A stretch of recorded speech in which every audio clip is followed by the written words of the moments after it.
अस्सलाम वालेकुम एवरीवन।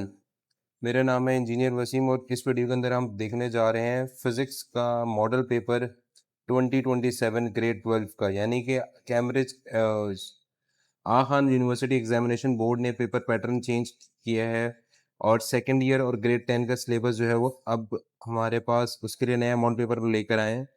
इसके अंदर कुछ रिवीजन की भी है टॉपिक्स की। अ, हम देखने जा रहे हैं पेपर 1 इसका, और ये स्टार्ट हो रहा है ग्रेविटेशन के टॉपिक से। अच्छा जी, ग्रेविटेशन के अंदर सवाल हमारे पास क्या दिया हुआ है, एमसीक्यूज के अंदर दिया हुआ है। The mass of a planet X is half that of a planet Y and the radius of the planet is twice the radius of the planet Y. ठीक है, as compare to the planet Y the acceleration due to gravity on the planet X is. अब acceleration due to gravity के लिए आपको acceleration due to gravity का अगर formula पता होगा, जो कि है small G is equal to capital G capital M divide by R square. ये कैपिटल का वर्ड लाजमी यूज करना है, कैपिटल स्मॉल बहुत इंपॉर्टेंट होता है ग्रेविटेशन के अंदर, क्योंकि स्मॉल जी ग्रेविटेशन एक्सेलरेशन को रिप्रेजेंट करता है, कैपिटल जी जो है वो ग्रेविटेशनल फोर्स को रिप्रेजेंट कर रहा है। ठीक है, फोर्स ऑफ ग्रेविटेशन को, कैपिटल जी जो है वो सॉरी ग्रेविटेशन कांस्टेंट को रिप्रेजेंट कर रहा है। अच्छा, हमारे पास लिखा हुआ है mass of a planet is half. Mass को अगर मैं हाफ कर देता हूँ 1/2 कर देता हूँ, ठीक है, और radius of the planet is twice. अब रेडियस को मैं ट्वाइस कर देता हूँ। ट्वाइस का मतलब ये है कि ये क्या हो जाएगा, ये 2 का बेसिकली स्क्वायर हो जाएगा। क्यों? क्योंकि यहाँ पे स्क्वायर है ना यहाँ, ठीक है। इसको मैं लिख सकता हूँ, ये इसको मैं ऐसे ही रहने देता हूँ, GM/r² ही रहने देता हूँ, ठीक है। ये वाला जो 2 है, ये नीचे लिखा जाएगा, सही है। ये जो 2 का स्क्वायर है ये बन जाएगा 4 डिनोमिनेटर में, और ये आपका GM के ऊपर कोई फर्क नहीं पड़ेगा। तो 4 टू उधर क्या हो जाएगा, 1/8 आ जाएगा, सही है। एडिशनल चीज 1/8 है, बाकी ये वाली चीज तो जो है वो सेम ही है, क्योंकि ये चीज यहाँ पे सेम है हमारे पास, ठीक है। इसका करेक्ट आंसर क्या हो जाएगा, ऑप्शन ए 1/8, सही है। आपने क्वेश्चन को जितना ब्रेक कर देंगे इतना आपके लिए इजी हो जाएगा क्वेश्चन को सॉल्व करना। ठीक है, अगला क्वेश्चन दिया हुआ है, in the given diagram X Y G represents the instantaneous ground distances covered by satellites P, Q and R respectively in a small time intervals। ठीक है, स्मॉल टाइम इंटरवल के अंदर हमारे पास ये डिस्टेंसेस दिए हुए हैं। कह रहा है after 24 hours the instantaneous distance covered by the satellite P on the earth is.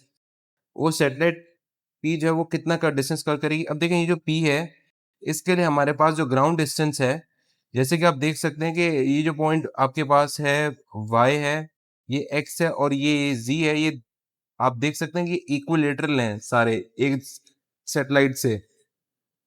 सो हमारे पास जो आफ्टर 24 आवर जो इंस्टेंटेनियस डिस्टेंस कवर करेगी सैटेलाइट भी, उसका करेक्ट आंसर होगा हमारे पास एक्स ओनली, यानी कि हमारे पास इसका आंसर होगा 1 ओनली, क्योंकि वो जो है वो सैटेलाइट पी के ज्यादा करीब है। ठीक है, जो भी सैटेलाइट पी के ज्यादा करीब सैटेलाइट पी है उसके ज्यादा करीब एक्स है। अगर वो सैटेलाइट क्यू की बात करते तो आंसर वाई होता, और आर की बात करते तो आंसर जी होता। ओके, नेक्स्ट क्वेश्चन आपके पास दिया हुआ है, an electron is place at each corner of a cube. Cube की 8 फेसेस होते 6 फेसेस होते हैं, ठीक है। हर कॉर्नर पे उसको प्लेस किया गया है। The total charge on the cube is equal to, total charge cube का क्या होगा, फॉर्मूला आप यूज करते हैं, क्या फॉर्मूला होता है, N is equal to Q into E. ठीक है, और सॉरी ये होता है सॉरी ये होता है Q is equal to N E होता है, ठीक है। एन अगर 6 हो गया, 6 का मल्टीप्लाई करते हैं, इसका चार्ज का फॉर्मूला क्या होता है, 1.60 में हमें 10⁻19 एग्जैक्ट वैल्यू इसकी ये है, ठीक है। तो आपको चार्ज ऑन इलेक्ट्रॉन की वैल्यू पता होगी तो आपके पास आंसर आ जाएगा। जब आप इसको इससे मल्टीप्लाई करेंगे चार्ज को, तो आपके पास जो आंसर आएगा, देखें वो पावर जो है वो कभी भी वो नहीं होगी, पावर नेगेटिव। देखें ये मैंने -19 लिखा है ना, ऑब्वियसली -20 भी नहीं हो सकती, ये भी नहीं हो सकती। अब रहेगा 16 इंटू 6 मेरे पास आता है अप्रोक्सीमेटली, इसकी वैल्यू जो आएगी वो मेरे पास आएगा option D, that is 1.28 into 10⁻12। ठीक है, क्योंकि इसकी एग्जैक्ट वैल्यू अगर आप मैं इसको कैलकुलेट करता तो 9.6 आती है, लेकिन इसके आगे के फिगर्स की वैल्यू लिखूंगा ना 1.602 इंटू 10⁻3, तो आपके पास आंसर यही आएगा। ठीक है, अच्छा, नेक्स्ट मूव ऑन करते हैं, क्वेश्चन नंबर 4 की तरफ चलते हैं। क्वेश्चन नंबर 4 दिया हुआ है, Coulomb's law is valid in all of the following situations except that a charge is placed on a tree के ऊपर वैलिड होता है, बिल्कुल होता है, ट्री के ऊपर वैलिड है। हमारे पास हेयर्स में भी वैलिड है, कूलम का लॉ स्टेशनरी व्हील के अंदर भी वैलिड है, क्योंकि ये एक जगह पे रुकी हुई है। अब वेट क्लोथ्स बेसिकली क्या होते हैं, ये गीले होते हैं, ठीक है, ये मोशन के अंदर है, मूवमेंट की बात कर रहा होता है। कूलम लॉ ऑफ फ्लाई होता है, इलेक्ट्रोस्टैटिक्स की बात करते हैं, हम स्टैटिक फोर्सेस के ऊपर बात करते हैं, ठीक है। तो वेट का मतलब होता है गीला, मूवमेंट, मोशन, लिक्विड की बात हो रही है, तो इसका मतलब है ये इस पे अप्लाई नहीं हो सकता, ठीक है। अच्छा जी, क्वेश्चन नंबर 5 के ऊपर आते हैं। The given diagram shows a metal sphere containing a positive charge hanging inside a conducting metal cage है। मेटल केज जो दिया हुआ है ये आपके पास ये कंडक्टिंग है, ठीक है, कीवर्ड यहाँ पे कंडक्टिंग है, सही है। If another positively charged sphere Q brought near the outside of the cage, अगर वो उसके करीब लेके जाया जाए, देन पी को क्या हो जाएगा भाई, देखिए ये ऑलरेडी कंडक्टिंग है, ठीक है, पी इसके अंदर पड़ा हुआ है, अगर क्यू उसके पास लेके जाए, ठीक है, if another another positive charge sphere Q, तो पी को क्या होगा, पी क्या रहेगा, उसको कुछ भी नहीं होगा, वो अपनी जगह पे मूव करेगा, वहीं रहेगा, क्योंकि दोनों का चार्ज सेम है, दोनों एक दूसरे को रिपेल करेंगे तो वो अपनी जगह पे रहेगा, वो कहीं जाएगा नहीं। अच्छा, उसके बाद लिखा हुआ है क्वेश्चन नंबर 6 में, आपके पास a pair of identical particles are placed at two opposite corners of a rectangle. ये रेक्टेंगल बना हुआ है आपके पास, दो ऑपोजिटली चार्ज कॉर्नर्स के ऊपर, are placed at two opposite corners of identical particles, आपने एक यहाँ पे रख दिया, दूसरा आपने यहाँ पे रख दिया। Mathematically the electric field intensity at the centre of the circle, centre पे क्या होगी, कुछ भी नहीं होगी भाई, वो कोनों पे लगा हुआ है ना, तो सेंटर पे तो कुछ भी नहीं होगा। सेंटर पे आप कैसे कैलकुलेट कर सकते हैं, सेंटर पे जीरो होगी। अच्छा, the given diagram shows the electric field lines passing through a surface. अब फ्लक्स जो होता है वो होता है E dot A cos theta होता है, ठीक है। आप जैसे कि आप देख सकते हैं यहाँ पे सिनेरियो कि आपके पास ई और ए जो है वो ऑपोजिट है, ठीक है, ई और ए ऑपोजिट है, ई और ए ऑपोजिट है, इसका मतलब है एंगल क्या बन रहा है, 180 डिग्री का बन रहा है, सही है, और कॉस 180 क्या होता है, -1 होता है, ठीक है, तो इसका मतलब है फ्लक्स क्या हो गया, माइनस ई ए हो गया, ठीक है। तो ई ए जो होगा वो आपका करेक्ट आंसर आ जाएगा, दैट इज ऑप्शन बी। अच्छा, नेक्स्ट क्वेश्चन है, if a charge of 1 coulomb is move from one point two another using 1 joule of energy. Charge का यूनिट आ गया कूलम आ गया, और एनर्जी आ गई आपके पास, वर्क डन हो गया, तो W is equal to V over Q होता है फॉर्मूला।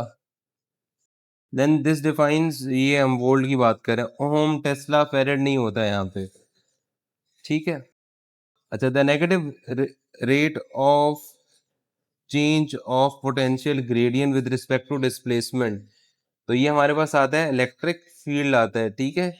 ये इसका मैंने फॉर्मूला भी लिख दिया आप लोगों के सामने ताकि आप लोगों को याद आ जाए ये, ओके।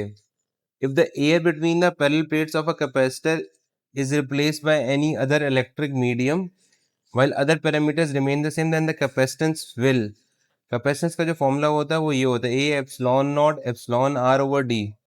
अब वो कह रहे हैं कि अगर आप उसमें एयर की जगह पे कोई और डाइलेक्ट्रिक मीडियम ले आए, जैसे कि ये एयर है, सही है, ये वाला एयर है, एक्चुअल फॉर्मूला ये होता है एप्सिलॉन नॉट, अब आप एडिशनल ये लेकर आ गए इसमें, तो इसकी कैपेसिटेंस, क्योंकि ये न्यूमरेटर में है और ये भी न्यूमरेटर में है, इसका मतलब है इसकी कैपेसिटेंस की वैल्यू क्या हो जाएगी, बढ़ जाएगी। कोई भी और मीडियम इंसर्ट करने से कैपेसिटेंस की वैल्यू क्या हो जाएगी, इंक्रीज हो जाएगी, because they are directly proportional to each other, okay. Question number 11 की बात करते हैं अब। 11 में हमारे पास दिया हुआ है, अच्छा, हमारे पास क्रॉस सेक्शनल एरिया दिया हुआ है जो कि होता है ए से रिप्रेजेंट करता है, आई करंट होता है, ड्रिफ्ट वेलोसिटी की वैल्यू दी है, then the number of electrons passing per second. Number of electrons passing per second का मतलब है ये बेसिकली ये निकालना है, आई निकालना है, इलेक्ट्रॉन्स पर सेकंड ये आ गया आपके पास, ठीक है। इसको हम कैपिटल क्यू को लिख दिया, एन ई अपॉन टी लिख दिया, ठीक है। और अगर मुझे एन निकालना है, नंबर ऑफ इलेक्ट्रॉन्स को निकालूंगा, तो वो मैं इस तरह से निकालूंगा, आई मल्टीप्लाई बाई टी ओवर ई निकालूंगा, यानी कि 1.2, ठीक है, multiply by cross sectional area का यहाँ पे कोई ताल्लुक होगा नहीं मेरे पास, और इसको फिर मैं सिंप्लीफाई करूंगा, ये ई मेरे पास है 1.6 इंटू 10 पावर -19 है, ठीक है, ये -19 जब ऊपर आएगा तो इसकी पावर जो है वो टाइम की भी जरूरत नहीं है मुझे, 1.2 ही सही है मेरे लिए। अच्छा, पर सेकंड की बात करें तो ये 1 सेकंड हो जाएगा। अच्छा, -19 है, जब ये ऊपर जाएगा तो +19 हो जाएगा।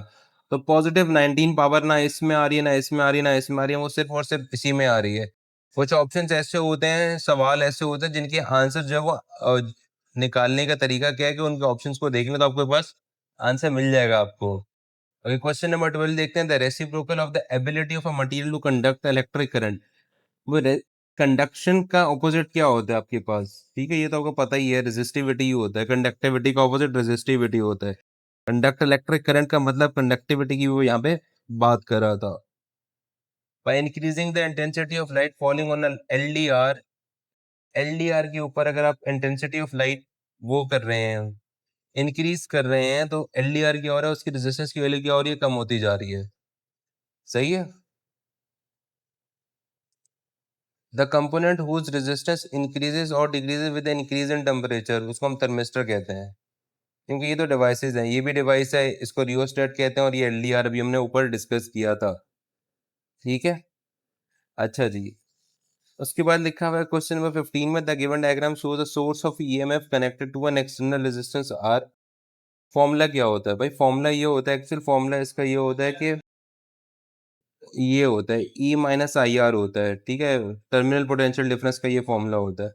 अब अगर आपको आर निकालना है तो आप बेसिकली ये करते हैं कि वी टी माइनस ई कर देते हैं, वो माइनस आई आर हो जाएगा। और अगर मैं इसको लिख दूं ई माइनस वी टी कर दूं तो वो आई आर हो जाएगा।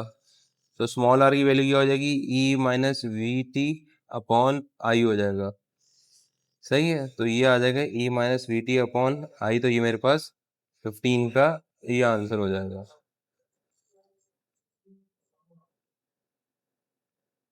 अच्छा, 16 का क्या क्वेश्चन है? 16 है, the power loss due to resistance in an electrical circuit can be calculated by. Electrical circuit के अंदर जो पावर रेजिस्टेंस है उसको निकालने का तरीका क्या होता है? बेसिकली ड्यू टू रेजिस्टेंस जब हम निकालते हैं तो उसके दो फॉर्मूले होते हैं, एक आई स्क्वायर आर होता है, एक वी स्क्वायर अपॉन आर होता है। इसमें से एक आंसर में दिया हुआ है, आई स्क्वायर अपॉन आर नहीं होता, आई स्क्वायर आर होता है। ठीक है, वी स्क्वायर अपॉन आर दिया हुआ है तो वो हमारा आंसर है। केसीएल जो लॉ है वो किसके ऊपर डिपेंड करता है? 17 का करेक्ट आंसर है मेरे पास ऑप्शन बी, वो law of conservation of charge के ऊपर डिपेंड करता है। व्हीटस्टोन जब भी आप देखेंगे क्वेश्चंस करेंगे तो व्हीटस्टोन के अंदर हम नंबर ऑफ रेजिस्टेंस जो यूज करते हैं वो है 4। अच्छा, क्वेश्चन नंबर 19 में लिखा हुआ है the magnetic field produced by a long straight current carrying wire is. अब long straight current carrying wire जो है वो इलेक्ट्रिक फील्ड जो प्रोड्यूस कर रहा है उसके लिए फॉर्मूला हमें पता होना चाहिए। उसका फॉर्मूला होता है B is equals to mu naught I divide by 2 pi R. सही है। अब mu naught I divide by 2 pi R है हमारे पास। तो इसमें बेसिकली क्या हो रहा है हमारे पास, जितना लॉन्ग है ना, इसका मतलब है कि inversely proportional to the distance from the wire. देखिए आर जो है वो डिनोमिनेटर में है ना, inversely proportional to the current नहीं है, directly proportional to the length नहीं है, directly proportional to the thickness of the wire नहीं है।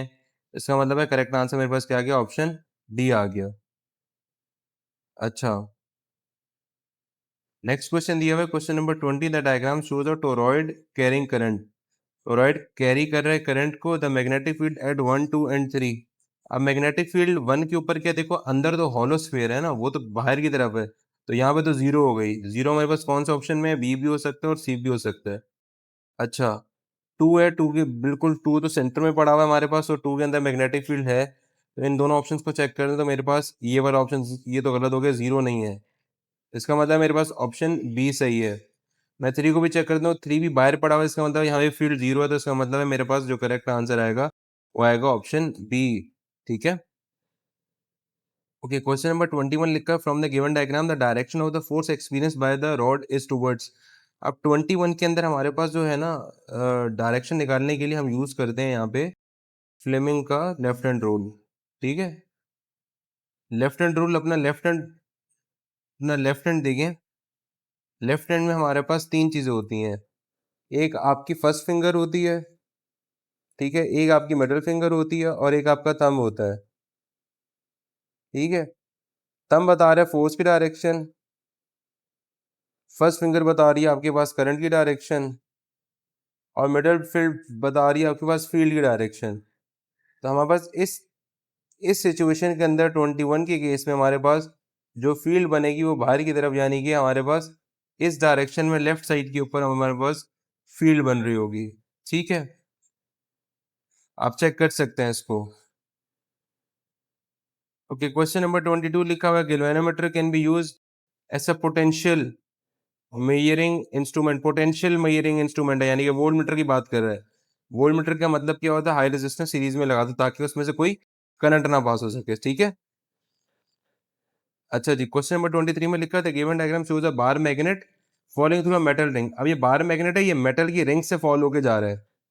सही है, अब जब ये मेटल की रिंग से फॉलो होके जा रहा है तो ऑब्वियसली जब वो मेटल के अंदर से पास होके जाएगा तो मेटल कंडक्टिंग मटेरियल है, तो इसको मतलब है वो क्या करेगा, उसको रिपेल कर रहा होगा। रिपेल और रिपेल यहाँ पे लिखा हुआ है। अब एक जगह जब रिपेल कर रहा होगा, जब जा रहा होगा तो जाहिर सी बात है उसको अट्रैक्ट कर रहा होगा। सही है, एक जगह से उसको रिपेल कर रहा होगा, दूसरी जगह से उसको वो अट्रैक्ट कर रहा होगा। क्यों? देखिए, नॉर्थ से अंदर जा रहे हैं ना वो, इसलिए रिपेल कर रहा है। सही है, तो इसका करेक्ट आंसर क्या हो गया मेरे पास? क्वेश्चन नंबर 23 का ऑप्शन आ गया मेरे पास, डी आ गया। ये 24 बहुत इजी सवाल है। ट्रांसफार्मर की बात करें, the phenomena of current induce in the primary coil due to an alternating input. Alternating input की वजह से हमारे पास करंट इंड्यूस हो रहा है, तो इसको हम कहते हैं सेल्फ इंडक्शन है। सही है, उसी के अंदर ही हो रहा है। ठीक है, प्राइमरी कॉइल की बात कर रहे हैं। अच्छा, if the peak value of an alternating current is 1.23 then the root mean RMS। तो आई आर एम एस का फॉर्मूला ये होता है I not divided by under root two, या आई नॉट मल्टीप्लाई बाय 0.707 कर लें। ठीक है, तो ये आंसर और ये आंसर तो गलत ही हो गया। मल्टीप्लाई कर लेंगे तो आपके पास करेक्ट आंसर जाएगा, वो आएगा 0.869 एम्पेयर। ठीक है, अच्छा ये बड़ा इंटरेस्टिंग सा सवाल है। क्वेश्चन नंबर 26 जो है ये लिखा हुआ है the following graph shows a variation of alternating voltage and current with time. Tricky सवाल है क्योंकि इसके ऑप्शन जो है ना वो आपको सही आंसर की तरफ, लेकिन जैसे ये लिखा हुआ है कि करंट जो है ये यहाँ पर है और वोल्टेज जो है यहाँ पर है। ठीक है, अब करंट की अगर मैं इंस्टेंटेनियस की बात करता हूँ तो उसकी वैल्यू क्या है? I not cos omega T. ठीक है, और इसको मैं लिख सकता हूँ I not sine omega T plus 90 लिख सकता हूँ। ठीक है, अगर मैं वोल्टेज की बात करता हूँ तो वोल्टेज क्या मेरे पास माइनस है, माइनस में है ना, माइनस से उसका ग्राफ स्टार्ट हो रही है। देखो ये नेगेटिव ग्राफ स्टार्ट हो रही है, देखो नेगेटिव कर्व बन रहा है ना यूं ऐसे। ठीक है, अब इस नेगेटिव को अगर मैं पॉजिटिव में लिखूं तो इसको मैं लिख सकता हूँ V naught sine omega T plus 180। सही है, अब मैं अगर इसको और इसको कंपेयर करूं तो यहाँ से मेरे पास क्या नज़र आ रहा है कि ये 180 में से अगर मैं 90 को निकालूं तो ये मेरे पास 90 नज़र आ रहा है, जो कि मेरे पास करंट लैग पे 120 कहीं से नहीं हो रहा, वोल्टेज लीड पे 180 नहीं हो रहा और करंट लैग पे 270 नहीं हो रहा। मेरे पास जो वोल्टेज है वो लीड कर रहा है 90 डिग्री।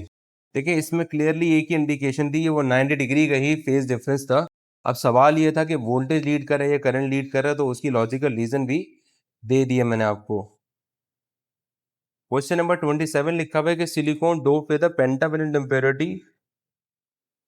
पेंटावेलेंट इम्प्योरिटी आपके पास अगर उसकी डोपिंग कर रहे हैं तो उसको हम क्या कहते हैं? उसके अंदर बेसिकली उसके अंदर दो चीजें होती हैं, उसको आप एन टाइम सेमीकंडक्टर कहते हैं, एक चीज होती है उसको एक्सट्रिंसिक सेमीकंडक्टर भी कहते हैं।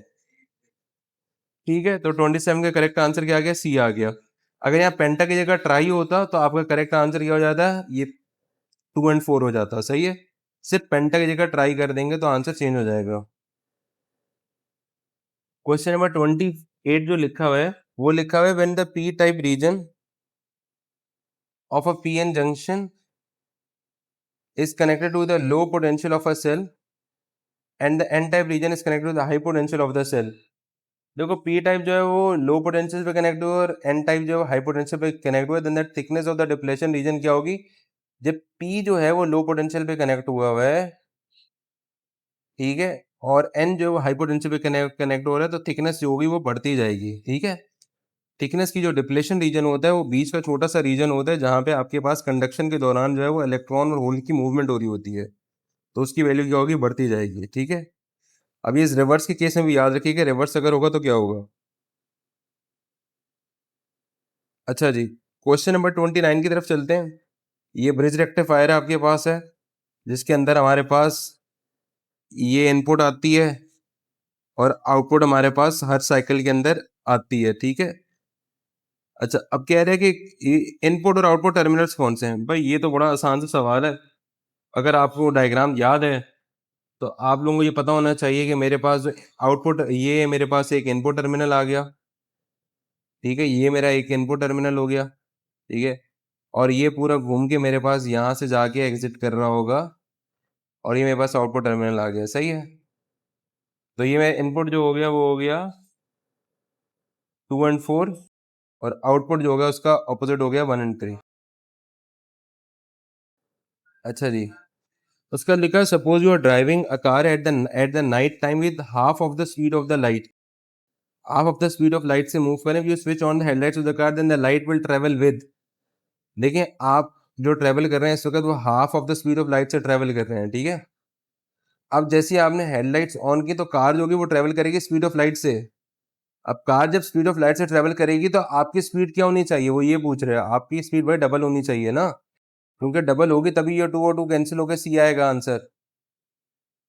सही है, क्योंकि हेडलाइट ऑन करेगा तो जाहिर सी बात है वो लाइट है ना, तो लाइट तो स्पीड ऑफ लाइट से ट्रेवल करेगी। अच्छा 31 क्या है, 2 स्टेशनरी ऑब्जर्वर हैं, दोनों रुके हुए एक जगह पे। एक जमीन पर है, one on earth and the other is on the moon.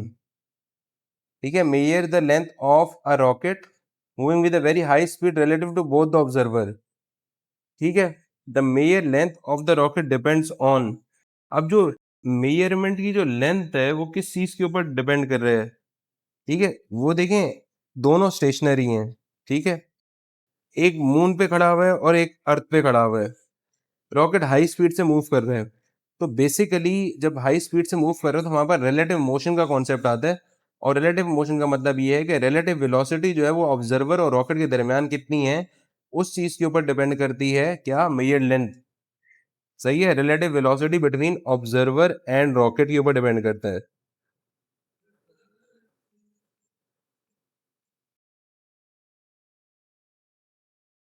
अच्छा 32 क्या लिखा हुआ है आपके पास, the light receive from distant star sometimes shows a change in its observed frequency, this affects occurs due to.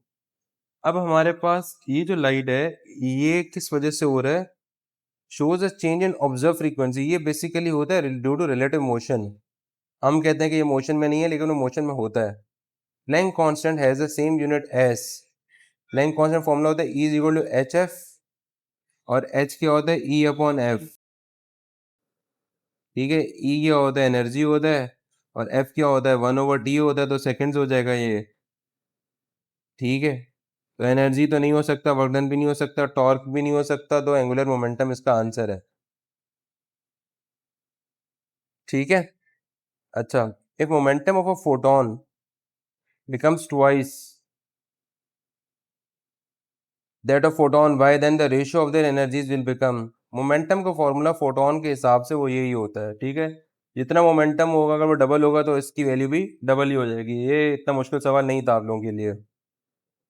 अच्छा क्वेश्चन नंबर 35 में लिखा हुआ है, according to the quantum theory of photo electric effect the intensity of incident light increases. अगर intensity of incident light increase हो रही है, इसकी वजह से आपके पास क्या हो रहा है, इंटेंसिटी अगर इंक्रीज हो रही है, जितनी इंटेंसिटी इंक्रीज हो रही है इतने नंबर ऑफ एमिटेड इलेक्ट्रॉन्स क्या होंगे, बढ़ते जाएंगे।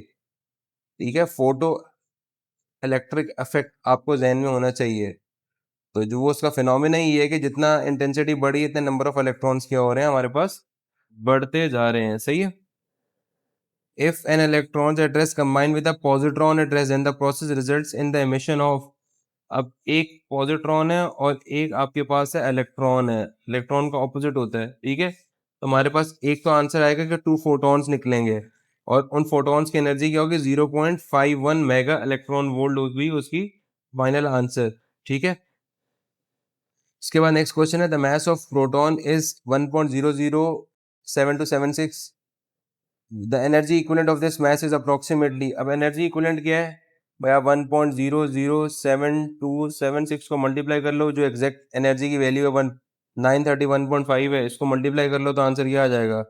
ये भी नहीं आएगा, ये भी नहीं आएगा, इन दोनों में से आ सकता है, लेकिन 1 से मल्टीप्लाई करो तो यही आएगा, 938.27 आएगा। सही है। अभी 38 में लिखा हुआ है that decay constant of a radioactive substance, उसकी वैल्यू दी हुई है। If 500 atoms remains in a sample in 7200 seconds time, then the initial number of atoms present was approximately कितने थे हमारे पास? सही है। अब हमारे पास जो फॉर्मूला हम यूज करते हैं वो क्या है? N T is equal to N naught E power minus lambda T, ये फॉर्मूला होता है। सही है। अब बेसिकली एन नॉट का मतलब है इनिशियल वैल्यू क्या होगी? N T is divide by E power minus lambda T, ये डिवाइड में आ जाएगा। सही है। अब एन टी की वैल्यू क्या आएगी मेरे पास? एन टी तो मेरे गिवन है 500 रह गए। अब ये जब ऊपर चला जाएगा तो मल्टीप्लाई करूंगा तो ई की पावर ये पॉजिटिव हो जाएगा। सही है। अब लेमडा की वैल्यू मेरे पास यहाँ पे क्या है? लेमडा की वैल्यू मेरे पास 1 मल्टीप्लाई बाई 10 पावर माइनस 4 है। सही है। अच्छा, और दूसरा मेरे पास कितना है? टाइम के लिए गिवन है 7200 है। ठीक है। कैलकुलेटर अपना निकालें, साइंटिफिक कैलकुलेटर अलाउड है आपको, इसको पूरे को सिंप्लीफाई करें, एक साथ ही डाल दें कैलकुलेटर के अंदर। जब आप एक साथ कैलकुलेटर के अंदर डालेंगे तो आपका करेक्ट आंसर आ जाएगा 1027.21। ठीक है। If x naught is the initial number of atoms of a radioactive sample, then the number of atoms remaining after 4 half life। देखिए, पहले हमारे पास ये इनिशियल सैंपल है x नॉट का। ठीक है। उसके बाद फर्स्ट हाफ लाइफ करेंगे तो क्या आ जाएगा? x नॉट अपॉन 2 आ जाएगा, बेसिक है। सेकेंड हाफ लाइफ करूंगा तो क्या आ जाएगा? x नॉट अपॉन 4 आ जाएगा। ठीक है। थर्ड करूंगा तो आप लोग गलती करेंगे और वो कहेंगे कि x नॉट अपॉन 6 आएगा, ऐसा नहीं होगा, x नॉट अपॉन 8 आ जाएगा। ठीक है। और चौथा करेंगे तो ये क्या हो जाएगा? x नॉट अपॉन 16 आ जाएगा, यानी कि डिनोमिनेटर बेसिकली 2 से मल्टीप्लाई हो रहा है, तो 39 का आंसर मेरे पास क्या आ जाएगा? डी आ जाएगा। ठीक है। All of the followings are the types of quarks except, strange भी होता है, डाउन भी होता है, आउट नहीं होता। ठीक है। Out is not a type of a cork. ठीक है। टॉप भी होता है। सही है। अच्छा जी, आगे चलते हैं। In modern physics all the matters are classified into two broad categories based on their intrinsic spins. वो कौन कौन से होते हैं? ये थ्योरी का सवाल है, इसका करेक्ट आंसर है फर्मियंस एंड बोसॉन्स। सही है। The ability of a certain materials to produce an electric potential when subjected to a mechanical vibration। Mechanical vibration के लिए उसने इलेक्ट्रिकल उसकी बात कर रहे हैं, तो this is called as piezoelectric effect. ठीक है जी। अच्छा, if two media have acoustic impedance, एक वैल्यू ये, एक की वैल्यू ये, then the ratio of incident and reflective intensities, जिसको मैं आपको एक्सप्लेन कर देता हूँ। आर का फॉर्मूला क्या होता है? आर ये होता है, ये आई आर ओवर आई आई होता है। फिर आर जो है वो इसकी बात कर रहे हैं रिफ्लेक्टेड की, और आई जो है वो बात कर रहे हैं इंसिडेंट की। ठीक है। तो इसको मैं लिख सकता हूँ Z2 minus Z1 divide by Z2 plus Z1, इसका स्क्वायर है, और Z रिप्रेजेंट करे इसकी इम्पिडेंसेस को। ठीक है। ये हो जाएगा 4 multiply by 10 power 6 minus 2 into 10 power 6, और यहाँ पे दोनों ऐड हो जाएंगे, 4 multiply 10 power 6 plus 2 multiply 10 power 6, इनको इसका स्क्वायर हो जाएगा एंड में। तो 4 में से 2 निकला तो ये हो जाएगा 2 मल्टीप्लाई 10 पावर 6, और ये हो जाएगा 6 मल्टीप्लाई 10 पावर 6, ये और ये कैंसिल हो जाएंगे और इस पूरे का स्क्वायर हो जाएगा। सही है। सही है हमारे पास। तो हमारे पास इसका फाइनल आंसर ये हो जाएगा, ये 2 1 2 2 3 6, तो 1/3 का स्क्वायर क्या होता है? 1/9 होता है। ठीक है। लेकिन ये जो आ रहा है ये आपके पास आई आर अपॉन आई आई आ रहा है। ठीक है। आपको चाहिए इंसिडेंट एंड रिफ्लेक्टेड, आपको 1/9 नहीं, आपका आंसर होगा, आपका आंसर 9/1 होगा, क्योंकि आई आई रेशो आई आर करूंगा तो वो 9/1 हो जाएगा। सही है। ये गलती नहीं करनी है, ये मीडियम लेवल नहीं, ये डिफिकल्ट लेवल क्वेश्चन था आपके लिए। ओके। 44 है, wavelength of a maximum intensity आपके पास निकालनी है। In the spectrum of the sun is approximately this, based on the value the surface temperature of the sun. Temperature का फॉर्मूला क्या आएगा? T is equal to B over lambda max की value आ जाएगी यहाँ पे। सही है। तो आप वैल्यू पुट कर देंगे 2.9 multiply 10 power minus 3 divide by इसको कर देंगे 5 इंटू 10 पावर माइनस 7, तो आपके पास टेम्परेचर की वैल्यू आ जाएगी। कैलकुलेट करेंगे तो आपके पास आंसर आ जाएगा 5.8 10 पावर 3 आ जाएगा। सही है। In a medical ultrasound the image is produce when ultrasound waves, medical में कब होता है produce? Ionisation inside the body. Basically क्या होता है? Are reflected between tissues having different acoustic impedances. इस तरह से अल्ट्रासाउंड, मेडिकल अल्ट्रासाउंड के अंदर इमेज प्रोड्यूस होती है जब आपके पास जो अल्ट्रासाउंड वेव्स होती हैं वो क्या होती हैं, रिफ्लेक्ट होती हैं बिटवीन टिश्यूज, जिसकी अकॉस्टिक इम्पिडेंसेस क्या होती हैं, डिफरेंट होती हैं। सही है। Then we have 46, the statement that is correct about X-rays is that, X-rays की इम्पिडेंसेस कैसे वो करते हैं, they are not reflected by electric and magnetic fields. सही है। इसका करेक्ट आंसर क्या आ जाएगा, डी आ जाएगा। 47 के, a star can be used as a standard candle for measuring astronomical distance only if it's, कब हो सकता है हमारे पास स्टार यूज कर सकते हैं एस्ट्रोनॉमिकल डिस्टेंस के लिए, जब हम उसकी, हमें इंट्रिंसिक ल्यूमिनिसिटी जो है वो पता होनी चाहिए। अगर नहीं पता होगी तो हम उसको मेजर नहीं कर सकते हैं। The red shift observe in the light from a distant Galaxy increases with their distances from the earth. This observation is best explained bye assuming that, अब इसकी अजम्पशन यही है कि expansion of universe is stretching the wavelength of light. इसकी basic red shift की जो example है कि जैसी जैसे यूनिवर्स एक्सपेंड हो रही है, जो आपकी वेवलेंथ ऑफ लाइट है वो क्या हो रही है, स्ट्रेच होती जा रही है। ठीक है। 49 क्वेश्चन है, one argument in favour of continuing research into subatomic particles despite the existence of nuclear weapons is that, research, research क्या हो रही है, it contributes to scientific progress and beneficial technologies. ठीक है, तो ये एक थ्योरी का सवाल था। लास्ट क्वेश्चन है, boy is standing in an elevator trying to measure the mass of an object hanged in a spring balance inside a free falling elevator. ये जो एग्जांपल है ये हमारे पास क्या है, हमारे पास this example is, this the given situation is example of study की एग्जांपल नहीं है, सिमुलेशन भी नहीं है, ये बेसिकली एक थॉट एक्सपेरिमेंट है कि बॉय अगर ऐसा खड़ा हुआ होगा और उसके अंदर एलिवेटर के अंदर ऐसा हो रहा होगा, this is an example of a thought experiment. ठीक है।